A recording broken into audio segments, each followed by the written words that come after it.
तो अब कहानी आगे बढ़ती है और वादे के मुताबिक यीजाओ की माँ उनके घर आ जाती है और यीजाओ उनसे बात करने के लिए बैठ जाता है। इतने में ही नन बाहर आता है और लिन उसे देख के बहुत सरप्राइज होती है कि नन आखिर यहाँ क्या कर रहा है और वो यीजाओ को कैसे जानता है। तभी नन यीजाओ की माँ को माँ पुकारता है और यहाँ पे सब बहुत सरप्राइज हो जाते हैं। वो सबके साथ बैठ के खाना खाने लगता है और यहाँ से पता चलता है कि जिस दूसरे आदमी से यीजाओ की माँ ने शादी की है वो नन के पापा हैं और यीजाओ की माँ का नन के पापा के साथ ही अफेयर चल रहा था, जिनकी वजह से वो यीजाओ और उसके पापा को छोड़ के गई थी। यहाँ पे नन बहुत उल्टी सीधी बातें कहने लग जाता है कि कैसे उसकी माँ होकर भी वो यीजाओ के बारे में ही फिक्र करती है और नन को बिल्कुल प्यार नहीं करती। माहौल इतना ऑकवर्ड हो जाता है कि यीजाओ की माँ को वहाँ से जाना पड़ता है। उसी रात लिन यीजाओ से पूछती है कि आखिर वो नन को इतना नफरत क्यों करता है। तभी यीजाओ बताता है, मेरा 8th बर्थडे था और मेरी माँ मुझे छोड़कर नन के पास चली गई। नन हमारे बगल वाले घर में ही रहता था और हम बचपन से साथ में ही पले बड़े हैं। वो यहाँ तक मेरे साथ खेलता भी था और वो चुयन और अनरन को भी जानता है। वो मेरा एक दोस्त हुआ करता था, पर फिर माँ ने मुझे छोड़कर नन को चुना और यहाँ पे से मुझे वो बिल्कुल पसंद नहीं आने लग गया। लिन बोलती है कि जब जब मैं नन को मिली हूँ मुझे वो अच्छा लगा है और वो बिल्कुल ऐसा इंसान नहीं लगा है कि वो किसी से बदला लेना चाहता है। यहाँ पे यीजाओ ये सुन के भी कन्विंस नहीं है कि नन एक अच्छा इंसान है। इधर नन पहुँच जाता है मिसेस लिंग यानी यीजाओ की माँ से मिलने और उनको धमकाकर उनका गला दबाने लगता है। तो इस ड्रामा का विलन है नन। नन बोलने लगता है, मैं तुम्हें तो क्या तुम्हारे बेटे को भी बर्बाद कर दूंगा और जिसे देख तुम बहुत तड़पोगी जैसा मैं तड़पा था जब मेरी माँ मरी थी। ये धमकी देके वो वहां से चले तो जाता है, पर दूसरे दिन पूरे न्यूज में ये आर्टिकल आ जाता है कि यीजाओ अपनी माँ को बहुत बुरा ट्रीट करता है। यहाँ पे इस वजह से यीजाओ की कंपनी के सारे सेल्स डाउन हो चुके हैं और यहाँ तक कि कोई उनके शेयर्स भी नहीं खरीद रहा है। उसके एम्प्लॉयज भी उसका काम छोड़ रहे हैं इस रूमर्स की वजह से। तभी वो टीवी पे देखता है कि उसकी माँ लोगों को इंटरव्यू दे रही है और वो बोल रही है कि इन सारी चीज़ों में यीजाओ की कोई गलती नहीं है। उसने हमेशा मेरी रिस्पेक्ट की है और मुझसे प्यार से बात किया है। जो भी सारे रूमर्स हैं वो सारे के सारे गलत हैं क्योंकि यीजाओ ने कभी भी मुझे बुरा ट्रीट नहीं किया। मैं यहाँ पे गलती पे हूँ क्योंकि मैंने उसे एक यंग एज में छोड़ दिया था और किसी और के साथ चली गई थी। वो बेचारा बचपन से ही अकेले पला पड़ा है और उसने खुद ही का ख्याल रख रखा है। वो बिल्कुल भी वैसा नहीं है जैसा आर्टिकल में छपा है और वो एक बहुत अच्छा ब्रेव और नेक इंसान है। वो रिपोर्टर्स को ये तक बोलती है कि मैं उम्मीद करती हूँ आप मेरे और मेरे बेटे यीजाओ के बारे में कोई भी झूठी अफवाह नहीं फैलाएंगे। ये देख यीजाओ को अच्छा तो लगता है पर वो कुछ बोलता नहीं है। यहीं दूसरे दिन लिन और नन की मुलाकात होती है। यहाँ पे नन फिर से बहुत ही अच्छा बिहेव करता है उसके साथ और ऐसा दिखाता है कि वो बहुत ही भला इंसान है। वो बोलता है कि यीजाओ की माँ ने मुझे कभी भी यीजाओ जितना प्यार नहीं किया, जो कि फेयर है क्योंकि मैं उनका सगा बेटा नहीं हूँ, पर मैं यीजाओ को अपने भाई की तरह ही मानता हूँ और मैंने आज तक कभी भी उसका गलत नहीं सोचा है और ना ही सोचूंगा। साथ ही मैंने तुम्हें भी अपना एक अच्छा दोस्त माना है, तो मैं कभी भी तुम्हारा बुरा नहीं चाहूँगा। मैं यीजाओ की माँ को अपनी माँ जैसा ही समझता हूँ और मैं उनसे भी काफ़ी प्यार करता हूँ।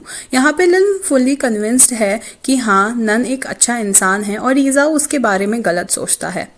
तभी उसको अजीब सा फील होने लग जाता है और वॉमिट सी आने लगती है। तभी नन पूछता है कि क्या तुम आजकल बहुत भूखा फील कर रही हो और ऐसा फील कर रही हो कि तुम्हें नींद आ रही है या बहुत थकी हुई हो। लिन बोलती है, हाँ मैं बिल्कुल ऐसा ही फील कर रही हूँ। तभी नन कहता है कि तुम्हें शायद चेकअप करवाना चाहिए बिकॉज आई थिंक तुम प्रेग्नेंट हो।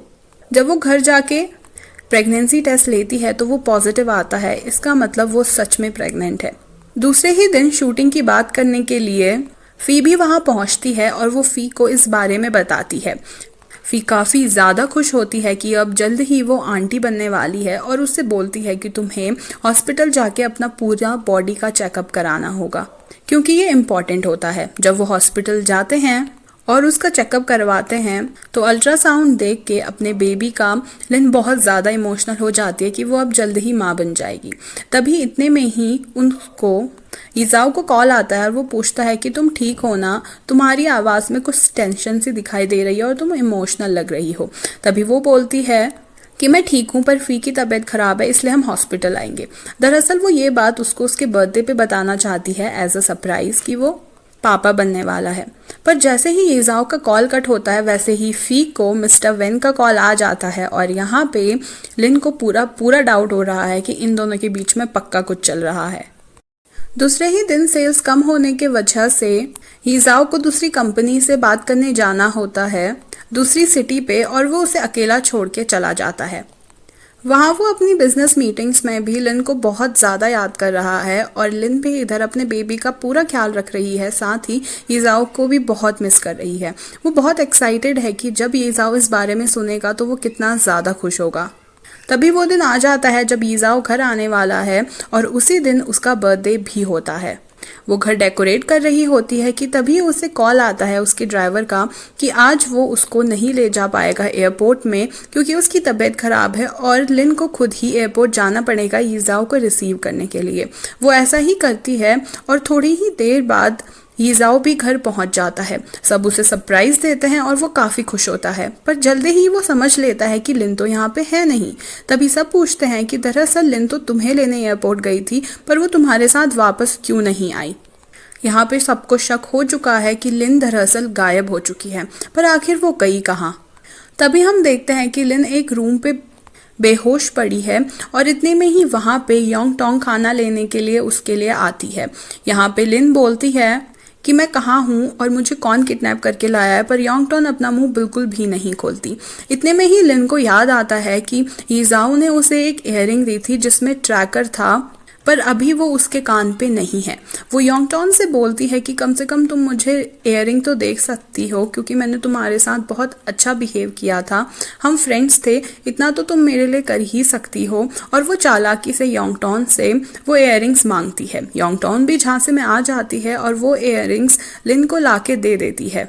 यहाँ पे यीजाओ ने भी पुलिस को कांटेक्ट कर लिया है और उसे जिस कार में लिन गई थी वो कार मिलती है रास्ते में।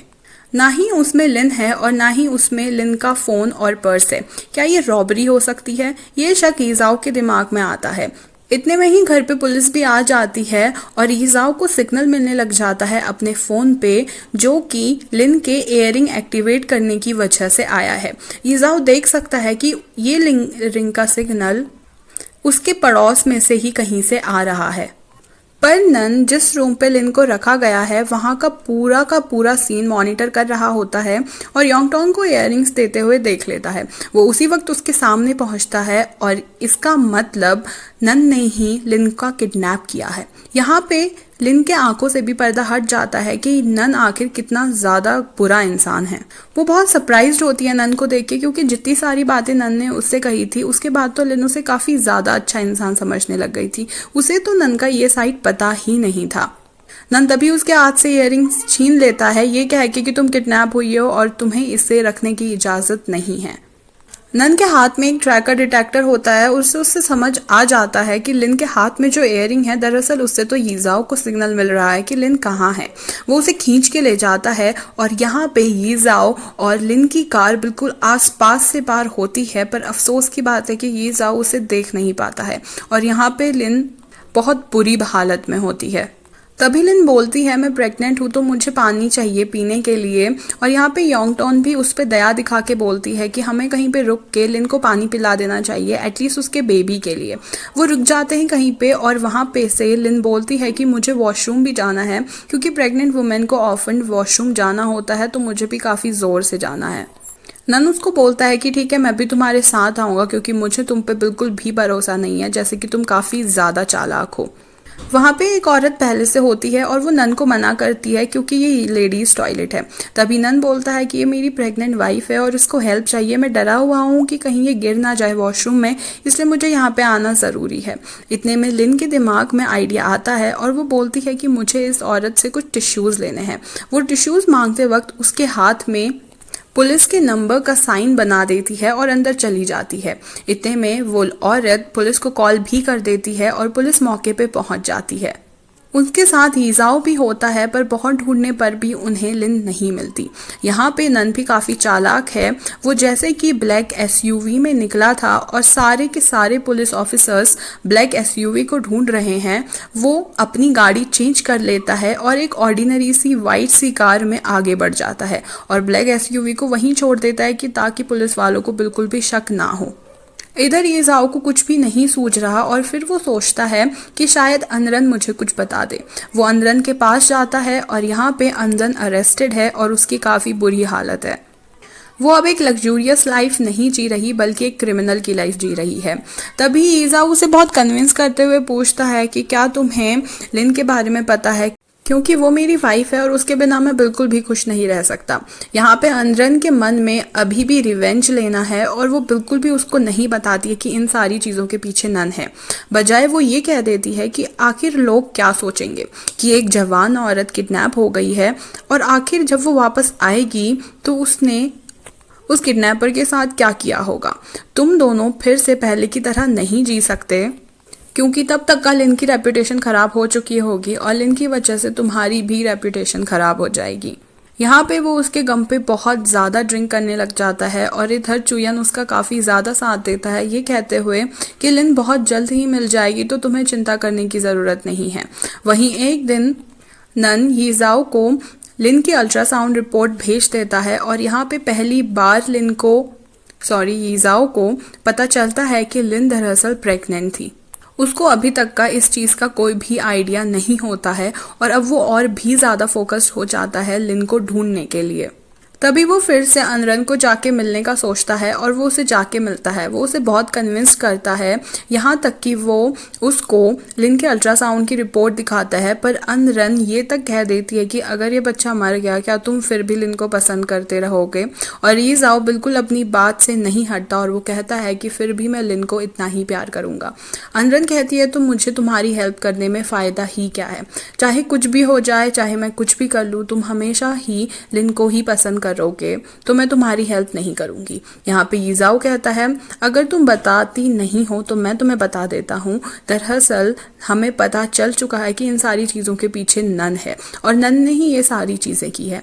यहाँ पे अनरन यीजाओ के बातों में फंस जाती है और उसके मुंह से भी निकल जाता है कि हाँ ये सारी चीज़ें नन ने ही की है। और क्या तुम्हें पहले से ही पता था कि ये सारी चीज़ें नन ने की है। यहाँ पे यीजाओ कहता है पता तो नहीं था पर अब मैं श्योर हो चुका हूँ। वो लोग नन के घर जाकर देखते हैं पर उससे पहले ही वो लिन को वहाँ से भगा के ले जा चुका होता है। अब यीजाओ हार मान के अपनी माँ के पास पहुँच जाता है कि शायद उनसे उसे कुछ पता चल जाए। यहाँ पे यीजाओ की माँ बताती है कि आखिर पास्ट में हुआ क्या था। तो पास्ट में ये हुआ था, दरअसल नन की माँ बहुत ज़्यादा बीमार थी और ऐसी बीमारी की हालत में उसने उसके पापा और यीजाओ की माँ को साथ में देख लिया, जिस शौक की वजह से नन की माँ उसी वक्त मर गई। नन ने अपनी माँ यीजाओ की माँ की वजह से खोई है और इसीलिए नन अपना बदला निकाल रहा है लिन और यीजाओ को तकलीफ देके। यीजाओ ये बोल के वहाँ से चले जाता है कि आपने इतनी सारी जिंदगियां बर्बाद की हैं अपने एक रिलेशनशिप के चक्कर में। यहाँ पे वो नन को कॉल करती है पर नन को तो कुछ असर पड़ने वाला है नहीं और वो फिर भी अपना काम चालू रखता है। इधर लिन ने पूरी भूख हड़ताल कर दी है और वो कुछ भी नहीं खा रही। तभी वहाँ पे नन आता है और बोलता है कि भले ही तुम ना खाओ पर अपने बेबी के लिए तो खा लो। लिन कहती है कि नहीं, मैं कुछ भी नहीं खाऊंगी और मुझे पता है मुझे क्या करना है। नन उसे काफ़ी ज़्यादा कन्विंस करता है तो लिन मान जाती है, पर लिन कहती है कि मैं यहाँ इस कमरे में बंद हो के बोर हो चुकी हूँ, क्या तुम मुझे कुछ पेंसिल्स, कलर्स या फिर पेपर ला के दे सकते हो ताकि एटलीस्ट मैं ड्राइंग कर सकूं। वो वैसा करता है और यहाँ पे लिन ड्राइंग्स बनाने लग जाती है। उसमें से एक ड्राइंग काफ़ी ज़्यादा पसंद आती है नन को और वो कहता है कि ये मैं अपने साथ ले जा रहा हूँ। तभी वो यीजाओ को भी मिलने के लिए कॉल करता है और ये बोलता है कि मुझे नहीं पता तुम्हारी वाइफ कहाँ है और तुम मुझे सस्पेक्ट क्यों कर रहे हो। यीजाओ कहता है मुझे भी अच्छे से पता है कि तुमने ही लिन को किडनैप किया है। नन कहता है ऐसा कुछ भी नहीं है, पर हाँ मेरी एक दोस्त ने एक अच्छी सी ड्राइंग बनाई है, क्या तुम उस ड्राइंग को देखना चाहोगे। नन उसे वो ड्राइंग देता है और घर जाके यीजाओ उस ड्राइंग पे रिसर्च करने लग जाता है कि आखिर इस ड्राइंग के थ्रू लिन उससे क्या बोलना चाह रही है। फाइनली उसे याद आता है ये ड्राइंग देख के, ये ड्राइंग तो उसी एरिया की है जिस एरिया पे वो दोनों घूमने गए थे और वहाँ पे काफ़ी सारे टेडी बियर्स थे। इसका मतलब उसी किसी बिल्डिंग में से ही यीजाओ को वहाँ जाना है और लिन को लेकर आना है। यहाँ पे नन को शक हो गया है कि लिन ने ड्राइंग के थ्रू यीजाओ को सिग्नल दिया है और यीजाओ वहाँ पुलिस के साथ आ रहा है, तो वो लिन को शिफ्ट करने में लग जाता है। पर उतने में ही वहाँ यीजाओ आता है और उसे छोड़ने को बोलता है लिन को। यहाँ पे नन बताता है कि आखिर वो क्यों बदला ले रहा है यीजाओ से।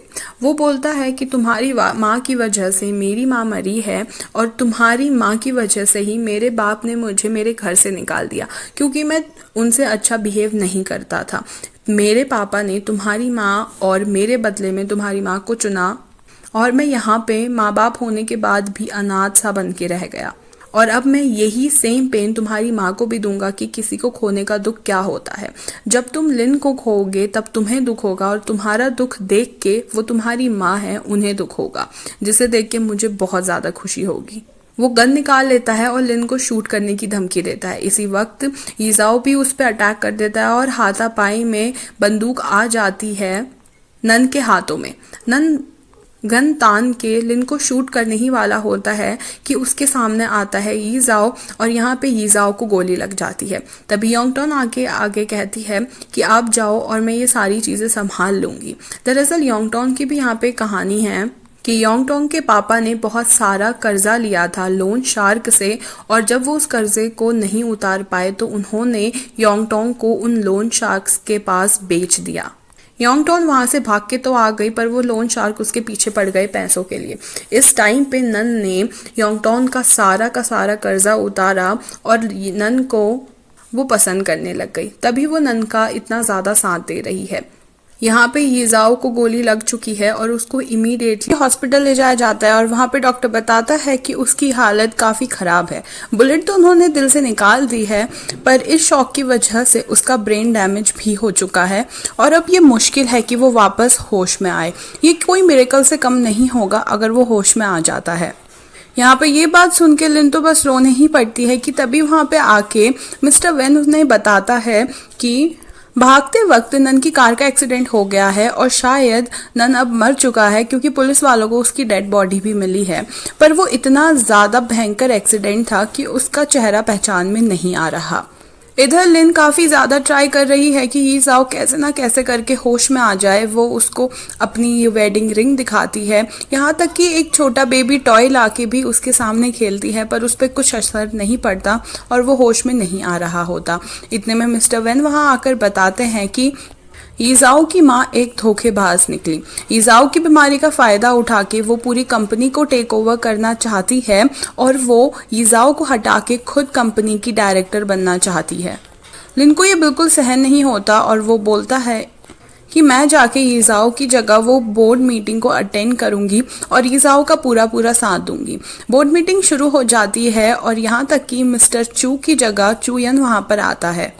यहाँ पे यीजाओ की माँ मिसेस लिंग काफ़ी ज़्यादा घबरा रही हैं कि कहीं यीजाओ के फेवर में वोटिंग ना हो जाए, और बिल्कुल यही होता है। सारे लोग यीजाओ को ही फेवर करते हैं और यहाँ पे प्लान फेल हो जाता है मिसेस लिंग का।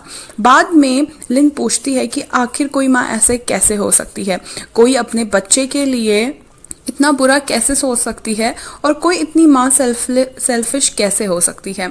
यहाँ पे मिसेस लिंग बोलती है कि बिजनेस होता है, बिजनेस के सामने मेरे लिए फैमिली मायने नहीं रखती है, और ये बिजनेस मेरे अभी के हस्बैंड को चाहिए था, यानी कि नन के पापा को, इसलिए उसने ये सब किया है। लिन बोलती है मुझे तभी आप पे शक हो गया था जब आपने अपना दिया हुआ रोबोट भी नहीं पहचाना यीजाओ को, जब आपने दिया था उसके बर्थडे में। मुझे लगा कि आप और क्या ही केयर करती होगी यीजाओ की। यहाँ पे तो उसकी माँ भी धोखेबाज निकली। इधर बोर्ड मीटिंग का फैसला जैसे यीजाओ के फेवर में आता है और वो फिर से डायरेक्टर बन जाता है कंपनी का। लिन काफ़ी इमोशनल होती है, वो जाके हाथ पकड़ के रोने लगती है यीजाओ का और बार बार बोलने लगती है कि प्लीज़ अब तो उठ जाओ, अब तो उठ जाओ, पर कोई भी सिग्नल नहीं मिलता।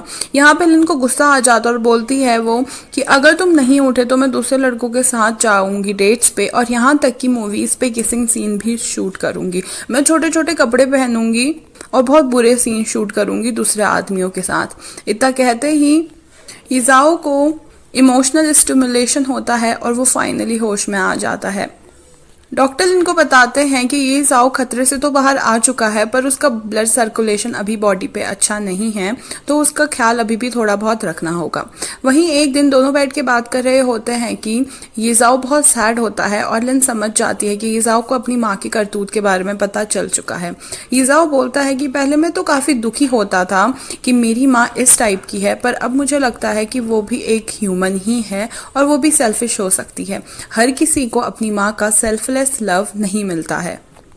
वहीं इधर चुयन की एक मूवी का प्रीमियर होता है और वहाँ फी और लिन भी पहुँचते हैं। तभी फी कहीं वॉशरूम जाती है और वहाँ से लिन को फी के नंबर से मैसेज आता है कि मुझे रेस्ट रूम पे मिलो। वो जैसे ही वहाँ जाती है कोई उसका मुंह बंद करके उसे किडनैप कर लेता है, पर यहाँ पे बाद में फी बताती है कि उसका फ़ोन तो गायब है। हम देख सकते हैं कि लिन एक पेड़ के नीचे पड़ी हुई है और उसको बांधा गया है। इतने में वहाँ नन आ जाता है और यहाँ पे पता चलता है कि नन दरअसल मरा ही नहीं है। उसने तो सिर्फ मरने का नाटक किया है और अपनी बॉडी प्लान करके किसी और की बॉडी को अपनी बॉडी दिखा के पुलिस के हवाले किया है। यहाँ पे वो चाकू रख देता है लिन के मुंह पे जैसे ही ईजाओ उसके सामने आता है और डिमांड करता है कि तुम और मैं बिल्कुल सेम है, हम दोनों की माँ ने हम दोनों को ही छोड़ दिया और यहाँ तक कि तुम्हारी माँ तो और भी बुरी निकली। हम दोनों मिलके उसके अगेंस्ट बदला लेंगे और उसको डिस्ट्रॉय कर देंगे। पर ईजाओ यहाँ पे बिल्कुल भी ऐसा कुछ नहीं करना चाहता और वो हैप्पीली अपनी वाइफ के साथ रहना चाहता है। वो उसे काफ़ी ज़्यादा रोक रहा है, पर यहाँ पे नन बिल्कुल भी नहीं रुक रहा। वो लिन के चेहरे पर चाकू लगाकर बोलता है कि अगर तुम मेरी शर्तें नहीं मानोगे तो मैं इसका फेस काट दूंगा। इतने में ही गोली चलती है और वो नीचे गिर जाता है। तभी वहाँ पे पुलिस भी आ जाती है मौके पे और वो नन को किडनैप कर लेती है। यहाँ पे फाइनली लिन बच जाती है और दोनों के दोनों ही सेफ होते हैं। वहीं अब इधर हम देखते हैं सारी चीज़ें काफ़ी हैप्पीली हो रही है और अब लिन का भी बेबी होने ही वाला है। इधर चुयन और जिस लड़की ने उसे हेल्प की थी जिएओयू अच्छे से डेटिंग कर रहे हैं और काफ़ी ज़्यादा पसंद भी करते हैं एक दूसरे को। सारे लोग खाने बैठते ही हैं कि तभी मिस्टर वैन गाना गाते हुए आता है और फी को भी प्रपोज कर देता है। सारे लोग उसको कहते हैं कि हगे काफ़ी नहीं है, तुम्हें उसे किस करना चाहिए, और वो दोनों सबके कहने पर किस कर लेते हैं। तभी यहाँ पे लिन को पेन होने लगता है और फाइनली उसकी बेबी की भी डिलीवरी हो जाती है। यहाँ पे टाइम थोड़ा आगे बढ़ता है और हम देखते हैं कि ईजाओ बिजनेस के साथ साथ अब अपने बेबी को भी संभाल रहा है और वो उसे काफ़ी ज़्यादा प्यार करता है। लिन को अब एक और मूवी मिल चुकी है और वो भी अब सक्सेसफुल एक्ट्रेस बनने की रेस में उतर चुकी है। इधर पे चुयन और जिएओयू की डेटिंग भी काफ़ी ज़्यादा अच्छी चल रही है और इधर पे हैप्पी एंडिंग हो जाती है इस ड्रामा की। ये मेरा पहला चाइनीज़ ड्रामा था और इससे पहले मैंने कोई और चाइनीज़ ड्रामा नहीं देखा था। मुझे ये काफ़ी ज़्यादा पसंद आया है। इसमें क्या नहीं था, सस्पेंस था, क्राइम था, फ्रेंडशिप थी और भर भर के रोमांस था। अब जैसे कि मुझे सेकंड लीड्स हमेशा अच्छे लगते हैं, मुझे चुयन काफ़ी ज़्यादा पसंद आया है। यहाँ तक कि फी, मिस्टर वेन को हम नहीं भूल सकते क्योंकि वो भी काफ़ी मेमोरेबल कैरेक्टर हैं इस ड्रामा के। ईजाओ और लिन तो सुपरहिट थे ही। आप कमेंट्स में ज़रूर बताना कि आपको कौन सा कैरेक्टर सबसे ज़्यादा अच्छा लगा और क्या आप इसके सीज़न 2 का एक्सप्लेनेशन भी सुनना चाहते हैं। आपके कमेंट्स मेरे लिए बहुत ज़्यादा इंपॉर्टेंट है, तो प्लीज़ कमेंट डाउन बिलो। नए ड्रामा को लाने में मैं बिल्कुल भी ज़्यादा देर नहीं करूँगी। Thank you so much for watching. Bye bye.